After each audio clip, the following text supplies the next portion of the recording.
இந்த நாள் இனிய நாளாயமைய எங்கள் வாழ்த்துக்கள். 22/4/2026 சித்திரை 9 ஏப்ரல் புதன்கிழமை. இன்று பஞ்சமி. இன்று ஷஷ்டி விரதம். திருவாதிரை நட்சத்திரம். இன்றைய நல்ல நேரம் காலை 9:30 10:30 வரை, மாலை 4:30 5:30 வரை.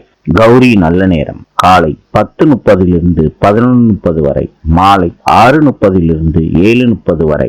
ராவு காலம் மதியம் 12 மணியிலிருந்து 1:30 வரை. யமகண்டம் காலை 7:30 9 மணி வரை. சூலம் வடக்கு. இன்றைய ராசி பலன். மேஷம் சிந்தனை, ரிஷபம் வரவு, மிதுனம் தாமதம், கடகம் செலவு, சிம்மம் ஆதரவு, கன்னி முயற்சி, துலாம் வெற்றி, விருச்சிகம் மேன்மை, தனுசு போட்டி, மகரம் அசதி, கும்பம் தெளிவு, மீனம் நேர்மை. இந்த நாள் இனிய நாளாய் அமைய எங்கள் வாழ்த்துக்கள். நாளை சந்திப்போம்.